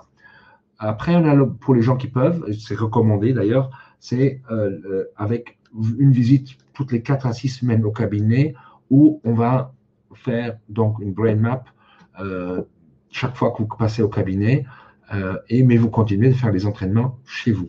Voilà. Ça, c'est que ça revient à 530 €. Donc, pour avoir une ordre d'idée, pour avoir la même efficacité d'une séance en cabinet, donc 1 heure chez nous, il faut compter 5 à 7 séances à la maison de 20 à 30 minutes. Mais on a des résultats tout à fait similaires. L'avantage, c'est que ça, on peut si vous avez donc ce casque-là, nous, on vous le met à disposition, on comprend la location du casque et la mise à disposition des consommables. Vous pouvez aussi, le deuxième, c'est par exemple, si vous avez plusieurs membres de la famille, de la maison qui sont concernés, vous pouvez partager et le deuxième revient à 50% du prix. Donc, c'est quand même intéressant. Voilà, les questions, Mélanie. Ok, je pense que tu as répondu à plusieurs qui étaient déjà posées tout à l'heure, mais juste au cas où on va passer dessus. Donc bon, combien de séances ça tu as dit? 10 en cabinet ou ça dépend s'il y a la formule hybride ou quoi. Voilà. Peut-être par rapport. Tu peux ajouter des éléments. Voilà. Après 10 séances, pour 99,9% des cas, il y a des nettes améliorations. Peut-être que vous en aurez assez, peut-être que vous avez envie de continuer. C'est une discussion, c'est une décision commune. Nous, on va vous montrer et on va surtout vous dire honnêtement, est-ce que nous, on croit qu'on peut encore s'attendre à des améliorations ou est-ce que c'est pour du bien-être? Si vous voulez continuer, oui, ok, mais voilà. Mais normalement, il y a quelques personnes qui ont besoin d'aller jusqu'à 20 séances, quelques personnes ont besoin de plus de séances. On ne peut pas le prédire, mais c'est vous qui allez plutôt le dire. Ouais. Oui, c'est bien d'insister sur la notion d'individu, que chacun est vraiment différent, même si effectivement, oui, la grande majeure partie de nos patients, on dit séance à 12 maximum, ouais. En général, ça avance bien. Ouais. Alors, une question qui était très intéressante, est-il important au sujet du choix du film à montrer? Y a-t-il une importance? Comment est fait ce choix? Alors, oui et non, je dirais. Oui et non. Nadia a parlé d'apprentissage implicite, c'est-à-dire que nous, on utilise le film comme le papier est utilisé par un journal, c'est-à-dire que sans papier, les lettres ne s'impriment pas. Et ici, c'est votre cerveau qui va imprimer les lettres sur le film. Donc, le film a comme but de vous intéresser, mais le contenu du film, on s'en fout, pour être franc. Non, n'est pas important. C'est-à-dire, il faut juste que ça vous intéresse. On ne va pas prendre des films d'horreur. Sauf si vous voulez qu'on vous challenge, on peut naturellement, au bout de 10 séances, mettre des scènes un peu plus provocantes pour voir si vous réagissez ou si on a atteint déjà l'objectif. Mais en fait, le but du film, c'est plutôt de vous intéresser. C'est juste un support, comme le papier pour le journal. Très bien. Où peut-on faire ceci, le neurofeedback? Voilà, bon, faut-il un certain nombre de séances et le prix, ça on en a déjà parlé. Voilà. Je n'ai pas dit le prix de la séance au cabinet. Je fais de la thérapie depuis des années, je n'avance plus. Voilà, okay. Le prix en cabinet. Voilà, effectivement, voilà. Je n'avance plus. Ça, c'est, je pense que actuellement, on a quelques bonnes collaborations avec des psychothérapeutes en France, aussi en Allemagne ou à Luxembourg. qui nous envoient régulièrement des clients quand ils disent j'avance plus, essayez-vous de voir, ou par exemple, il y a des gens qui font de l'EMDR et puis au bout de X séances de l'EMDR, ils n'ont plus l'impression de progresser. L'EMDR étant une stimulation aussi du cerveau, mais avec bilatérale. Le neurofeedback, oui, lui, il marche. Ok. Alors, la question, je pense qu'elle est un petit peu posée brute, mais combien de temps ça dure pour être normal? Je pense que là, la personne voulait demander comment on fait, combien de temps il faut pour entrer dans la normalité des zones. Alors, je vous garantis qu'on ne va pas vous rendre normal, j'espère pas. Ça serait très ennuyant. Ce n'est pas notre but en tout cas. Non, pour avoir des améliorations nettes, significatives, à mieux être. Normalement, au bout de 3 séances, ça va être... pour 8 personnes sur 10, il se passe. Pour certaines personnes, suivant la situation, prise de médicaments ou autre, ça peut être peut-être plus de séances, mais au bout de 3 séances, vous allez être mieux. Mais je vous conseille vraiment pas d'arrêter au bout de 3, parce que c'est comme si on ouvrait un chantier et puis on laisse tout et ça va revenir. En fait, c'est la répétition qui va faire en sorte que cette neuroplasticité, que le cerveau se change et que ça dure. Voilà. Ouais. J'aime bien donner l'exemple de la lecture. Quand on apprend à lire en tant qu'enfant, on ne sait pas lire du jour au lendemain. Il faut répéter l'exercice pour que le cerveau apprenne et que ça devienne un automatisme après, que la lecture ne demande plus, sauf si vous êtes dans des situations telles que burn-out, là, ça va vous demander des ressources. Mais de manière générale, on n'a pas besoin de réfléchir pour lire ou de... voilà, c'est un peu plus automatique. Il faut que ça devienne automatique. Voilà. Alors ça, oui, c'est une question, du coup, on a répondu, mais nous voyons les résultats juste après les séances, donc les images que Nadia a montrées tout à l'heure. Mais qu'en est-il 6 mois plus tard, 1 an plus tard? Combien de temps ça dure? Est-ce qu'on a un risque de revenir au stade initial? Très bonne question. Ça dépend de vous. Non, sérieusement. Si vous venez nous voir et que vous vivez dans un environnement anxiogène, que ce soit professionnel ou privé, ce que moi j'aime bien à expliquer aux patients, nous on peut vous aider à ce que votre cerveau sorte de cet état d'anxiété. Mais si votre vie a lieu dans un environnement anxiogène, je ne sais pas, avec un partenaire qui vous bat, avec un boss qui vous mobe, qui fait du mobbing, et si vous ne quittez pas cet environnement, l'anxiété elle va remonter, oui, donc ça oui. Mais si vous prenez soin de vous et que vous enlevez dans votre vie, s'il y a des raisons, parfois il n'y a pas de raison d'avoir des anxiétés, on a des cas avec raison et sans raison, elle ne va pas revenir.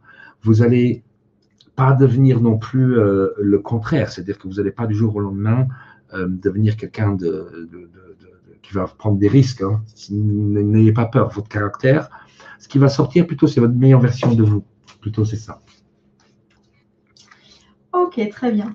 Est-ce que l'on peut parler de bon stress et de mauvais stress? Y a-t-il une différence? Oui, stress et distress. Oui, c'est 2 concepts.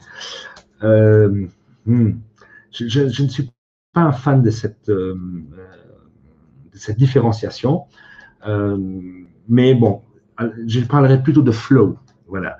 Je ne sais pas si vous connaissez l'état de flow.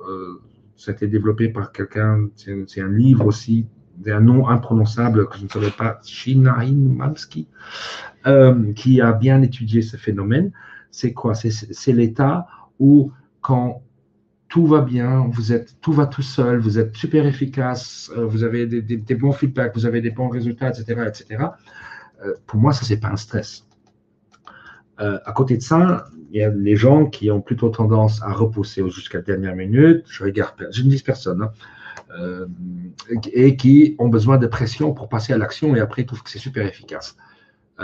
Si vous regardez ça d'un point de vue énergétique, c'est catastrophique. Parce que, en fait, ça veut dire que vous vous mettez sous pression longtemps, vous vous habituez à vivre dans un état de stress où vous n'êtes pas relax, vous ne profitez pas de la vie, puis vous bâclez la chose, et puis après, vous êtes exténué. Moi, je pense que peut-être il faut apprendre à réduire un peu la pression et à commencer plus tôt et à prévoir un peu. Voilà. Mais bon, dans la vie, malheureusement, on ne peut pas tout prévoir. En ce moment, il y a des gens, des virus qui nous le rappellent. Voilà. Alors, une question aussi très très intéressante, François, je te laisserai parler des chats, parce qu'on l'a systématiquement à chaque fois, donc c'est super, j'adore. Très très bonne question, on en parle très souvent d'ailleurs. Avez-vous des études avec effet placebo pour certifier les effets obtenus du neurofeedback? J'adore. Alors, on va remonter à la découverte du neurofeedback, c'est-à-dire qu'on va aller dans les années 1960. Donc, non, le neurofeedback n'est pas nouveau. C'est dans les années 60. Barry Sterman, à l'époque chercheur auprès de la NASA, a été chargé par la NASA. À l'époque, c'était la NASA, c'était les fusées, aller sur la Lune, etc. C'était la grande aventure du moment. Surtout, il y avait beaucoup de moyens, il y avait beaucoup de choses à découvrir. En fait, la NASA s'était rendu compte que un nouveau carburant de fusée, je ne sais plus le nom exact lequel, en fait, si les astronautes étaient soumis à ces gaz, il y avait un risque de déclencher des crises d'épilepsie. Donc, c'est quelque chose de très sérieux, pouvant être jusqu'à mortel. Donc, avant d'exposer les astronautes à ça, surtout que les astronautes, quand même, ils sont formés longtemps, c'est très cher. Donc, on ne va pas les gaspiller, on va dire, ces astronautes. Ils ont demandé à Barry Sterman d'étudier le phénomène d'étudier le phénomène. Lui, il a choisi des chats. Pourquoi? Parce que c'était à disposition. Alors, les âmes sensibles, s'il vous plaît, fermez les oreilles. Il a étudié ça en implantant des électrodes dans le cerveau des chats. Il les a donc soumis au gaz, aux vapeurs de ce carburant. Et donc, effectivement, des chats développaient des crises d'épilepsie. Or, une partie de son contingent de chats ne développait pas de crise d'épilepsie. Vous trouvez ça bizarre. Et le hasard, comme souvent dans la science, a bien fait les choses. En fait, les chats qui ne développent pas de crise d'épilepsie faisaient partie d'une expérimentation avant. C'est-à-dire que ces chats-là avaient été pris pour démontrer que même les animaux, donc pas les animaux, les humains, pouvaient apprendre à modifier leur électroencéphalogramme. Comment? S'ils produisaient un certain type d'ondes, des ondes dites de type SMR, 12 à 15 Hz, ils recevaient du lait. Je vous garantis que tous les chats ont vite appris à produire ce genre d'ondes sur commande quand ils voulaient du lait, et donc ils recevaient. Alors, pour prouver, là le génie de Barry Sterman, parce que c'est un vrai scientifique avec une démarche scientifique vraiment rigoureuse, il a dit, si c'est ça, alors je vais le prouver en prenant donc les chats qui ne développaient pas de crise d'épilepsie parce qu'ils avaient fait du neurofeedback, je vais les désentraîner, c'est-à-dire je vais les désapprendre ce qu'ils ont appris, et donc ils devraient développer des crises d'épilepsie. Ce qu'il a fait, et donc effectivement, ils ont développé des crises d'épilepsie. Et pour être parfait, il a dit, alors maintenant je vais entraîner tous les chats pour qu'ils produisent ces ondes, et donc ils ne devraient plus faire de crise d'épilepsie au contact de ce gaz. Et effectivement, il a réussi. Donc, on ne peut pas sérieusement aujourd'hui dire que le neurofeedback est un effet placebo. Parce que c'est quoi l'effet placebo? La définition, c'est que, pour donner un exemple, c'est si quelqu'un en blouse blanche vous donne des bouts de médicaments sans composants dedans, le fait qu'il ait mis une blouse blanche et que vous avez envie d'y croire, l'effet placebo va faire en sorte que même s'il n'y a pas de molécule active, vous allez avoir un effet. Or, les chats, à part attendre du lait, ne peuvent pas développer d'effet placebo. C'est pour moi l'illustration parfaite que non, le neurofeedback, ce n'est pas du placebo. Je vous invite, si ça vous intéresse, j'ai ces premières études qui ont été faites, qui sont excellentes et qu'on peut toujours relire. Bon, sauf peut-être les détails avec l'électrode dans les cerveaux des chats. Voilà. Super. Alors, prochaine question qu'on a aussi régulièrement. Est-ce que les séances sont prises en charge par la CNS? Donc, pour ceux qui ne sont pas du Luxembourg, c'est le service de remboursement. C'est la Caisse nationale de santé. De santé, c'est plus la Caisse de maladie, c'est la Caisse de santé. Alors, non. La réponse courte est non. Pourquoi? Ben, juste pour vous donner un ordre d'idée, la nomenclature, donc la liste des actes remboursés par la CNS n'a pas évolué depuis, je pense, 10 ou 12 ans. Je sais qu'actuellement, les psychiatres et les psychothérapeutes, ils sont en discussion avec la CNS depuis 3 ans. Ils ont déjà été devant le médiateur. Ça risque de se débloquer rapidement, mais non, ce n'est pas remboursé par la Caisse nationale de santé. Dans d'autres pays, oui. Oui, aux États-Unis, ça peut être remboursé, en Angleterre, sous certaines conditions, en Allemagne, certainement. Voilà, mais bon, faut déjà trouver quelqu'un qui fait du neurofeedback. Et du neurofeedback comme nous on en fait, je pense que vous devrez aller jusqu'à Munich pour trouver des personnes qui travaillent comme nous on fait, couplées avec la neurostimulation et avoir des résultats aussi rapides. Voilà, si vous préférez coupler ça avec un voyage, qui sont plutôt restreints en ce moment, non. Voilà. Non, là, ce n'est malheureusement pas remboursé. Ok. Alors, je crois que Nadia avait déjà répondu à cette question, mais c'est aussi plus pour ceux qui sont sur le live Facebook qui n'ont pas accès à ça. Est-ce qu'on peut venir chez vous si on a un doute, par exemple de TDA, d'anxiété, ou faut-il avoir obligatoirement un diagnostic? Non, il ne faut pas avoir de diagnostic.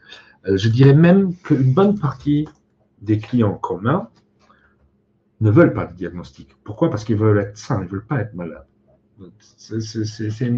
L'attitude est complètement différente. Vous pouvez, comme j'avais dit aussi au début, vous pouvez venir chez nous si vous voulez juste augmenter vos performances. Nous, on ne va pas faire de diagnostic. On n'est pas médecin. Par contre, on peut vous renseigner sur qui aller voir, qui est le spécialiste pour le TDA, l'anxiété ou des différents types. On a des collaborations avec différents médecins tout à fait voilà, très bien. Mais souvent, je veux dire que les gens qui arrivent avec des diagnostics, on ne voit pas toujours la correspondance entre ce qui a été mis sur papier et ce que nous, on voit dans le cerveau. Parce que nous, on sait exactement qu'est-ce que c'est qu'une dépression, qu'est-ce que c'est que différents autres troubles, sans rentrer dans les détails. Mais non, on ne va pas donner de diagnostic. Et ça n'a pas d'intérêt, dans mon avis.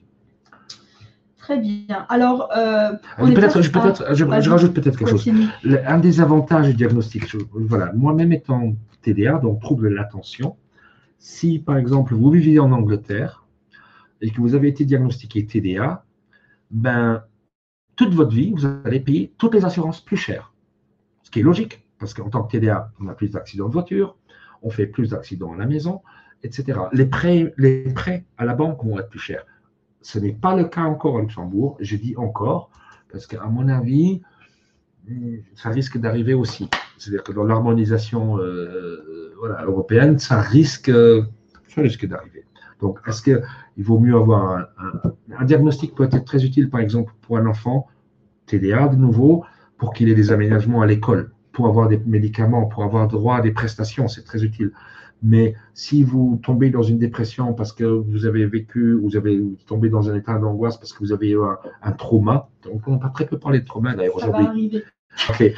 On a de très très bons résultats avec les traumas. Donc vous savez que vous avez eu un trauma, vous connaissez la cause. Est-ce que vous avez encore besoin d'avoir ça noir sur blanc? Je ne vois pas l'intérêt. Voilà. Et puis après, voilà, par exemple à Luxembourg, ce qui est déjà le cas, c'est l'assurance vie qui peut être plus chère. Parce qu'une fois que vous avez un diagnostic, si vous ne le communiquez pas à votre assurance vie, que ce soit pour un prêt immobilier sur 40 ans ou 20 ans, vous risquez d'avoir des ennuis. Voilà. Donc, il faut toujours réfléchir à ce que c'est adapté. Voilà. Très bien, merci. Donc là, j'ai encore 2 questions sur le show. Donc, s'il y a encore des personnes qui n'ont pas posé ou si quelque chose n'est pas clair, n'hésitez pas. Hein. Donc, le neurofeedback est-il recommandé pour les séquelles psychologiques de viol, les maltraitances, les manipulations psychologiques, les angoisses liées aux apprentissages ou le décrochage scolaire? Oui, oui, oui et oui. Non, oui, sérieusement, Nadia a très bien décrit, c'est-à-dire que l'anxiété vous met dans un état, c'est-à-dire que c'est le système limbique qui prend le contrôle, c'est-à-dire que votre système exécutif, celui qui réfléchit, qui prend les décisions, qui analyse, qui reste calme, c'est la partie la plus récente, c'est la partie frontale ici. C'est la plus récente dans l'évolution du cerveau. C'est-à-dire c'est aussi celle, malheureusement, qui est la moins bien couplée et connectée à toutes les autres du cerveau. Par contre, le système limbique, gestion des émotions, l'anxiété, l'amygdale, hein, c'est ce qu'on a de commun avec les mammifères, avec les animaux. Donc, quand ce système-là se met en marche, toute votre partie exécutive, il n'a plus rien à dire, il est offline. La meilleure illustration, je peux vous donner, quelqu'un qui a une arachnophobie, peur des araignées, que j'avais autrefois, par exemple. Si votre cortex préfrontal ou votre côté mental pourrait vous guérir de ça, il suffirait de vous expliquer que cette petite araignée-là, avec ses pattes, ne peut pas vous faire de mal, vous, grand humain, et vous diriez, ah, ok, merci de me l'avoir dit, c'est bon, maintenant j'ai plus peur. Ça ne marche pas comme ça. J'ai jusqu'à présent jamais vu. Oui, donc le neurofeedback vous aide en fait à sortir de cet état. C'est-à-dire que ce qu'il ne va pas faire, c'est si vous avez loupé des étapes d'apprentissage, il faudra quand même les refaire. Mais par contre, on vous met dans cet état. Si vous avez été, voilà, subi des situations, voilà, violentes, traumatisantes ou autres, quelle qu'elle soit, de quelle nature qu'elle soit, tout votre système nerveux, votre cerveau est en état d'alerte et nous, le neurofeedback et la stimulation, on arrive à le sortir de cet état et donc à re-envisager d'autres options. Voilà. Très bien. J'ai encore je vérifie, mais j'ai encore une dernière question. Donc, c'est Samia voilà, coucou Samia, qui a cherché à témoigner, donc qui a donné un peu de son expérience. Bonjour. Et qui a posé une question que je trouve aussi très intéressante, peut-être que d'autres n'ont pas osé sur Facebook. Je sens que mon hypervigilance a lâché prise. Je sens encore les effets plusieurs mois après les séances. Mais quelle est, par exemple, la prochaine étape? Elle met avec un point d'interrogation. Le cerveau met-il du temps à comprendre ces changements qui arrivent jusqu'à ce que ça s'installe quelque part? Oui, c'est les fameux 6 mois. Donc, les meilleurs résultats, vous les avez vraiment c'est 6 mois après l'arrêt des séances. Vous allez encore profiter, ça va encore s'améliorer pendant 6 mois pour avoir les pleins bénéfices. Quelle est la prochaine étape? Vivez. Voilà, revenez nous voir si vous avez. Samia étant une cliente qui était chez nous il y a quelques temps. Je pense que ça l'a bien aidé. Merci pour le témoignage. Mais de notre côté, il n'y a pas d'obligation de continuer. C'est plutôt une volonté. Il y a certains clients, je pense que là, aujourd'hui, j'en ai une cliente. Et elle est venue la première fois il y a 2 ans. Elle avait 4-5 diagnostics psychiatriques. Elle avait au moins une demi-douzaine de médicaments, dont des neuroleptiques, voilà, tout. Aujourd'hui, elle n'a plus rien et elle recommence une vie. Après, c'est vous, voilà, c'est votre vie. Hein. Voilà, en tout cas, je vérifie, mais je pense qu'on a fait le tour, sauf si j'oublie quelqu'un. Non. Ça m'a l'air OK. Peut-être qu'on attend encore où il y a. Tu veux peut-être parler de la prochaine conférence? Ah oui, voilà. Certainement. Voilà. Très intéressant aussi. Donc ça, c'était notre 5e ou 6e visioconférence. On a prévu la prochaine visioconférence. Alors, c'est vieillissement du cerveau, neurofeedback et photobiomodulation. Là, on va focuser vraiment sur cette stimulation lumineuse intracrânienne qui est magique. Et comment mesurer et prévenir le vieillissement du cerveau. Parce que, voilà, je pense entre autres à un client qu'on a aussi qui est là depuis un peu plus longtemps. Lui, il fait plus que 20 séances, mais pourquoi? Parce qu'il a reçu un diagnostic d'Alzheimer. Donc, on ne guérit pas d'Alzheimer, mais on peut ralentir. Et on peut maintenir des états tout à fait. Donc, ça, c'est assez intéressant aussi. Voilà. C'est la prochaine. C'est le 14 janvier à 18h30. Les inscriptions vont s'ouvrir la semaine prochaine. Voilà, oui, normalement tout devrait être bon. Oui, voilà. Voilà, merci, voilà, en tout cas d'assister jusqu'à la fin. On a 1h30, donc j'avais dit 1 heure, on était quand même un peu plus long, mais il y avait beaucoup de questions, plus que d'habitude. Voilà, j'espère que, voilà, vous avez aussi la possibilité sur le lien que Mélanie a posté, si vous avez encore des questions particulière. Vous donner l'adresse mail. Voilà, vous pouvez écrire soit un email, soit vous pouvez prendre ce qu'on appelle une téléconsultation gratuite où on va se prendre 20-30 minutes pour voir votre cas et voir si c'est adapté, si voilà, il y a des contre-indications. Voilà, j'en ai jamais eu jusqu'à présent. Voilà. Voilà. Sinon, au nom de Neurofeedback Luxembourg. Je vous remercie pour votre temps et j'espère peut-être qu'on se verra, ou j'espère en tout cas. Je souhaite à tous des périodes moins anxiogènes que ce que c'était les derniers mois. À tous. Voilà, Nadia, peut-être quelque chose à ajouter? Ah, Nadia. Non. Oui, je ne sais pas, j'avais un problème. C'est bon là, vous m'entendez? Oui. Oui, je souhaite juste une bonne et très belle soirée à tous et une belle fin d'année 2020. Hein. 2021 sera meilleur. Oui. Voilà. Et s'il y a un quelconque souci ou que vous voulez juste voir par curiosité comment est votre cerveau, vous pouvez aussi venir nous voir pour faire un petit bilan. Voilà. Super. Très bonne soirée à tous. Merci. Beaucoup.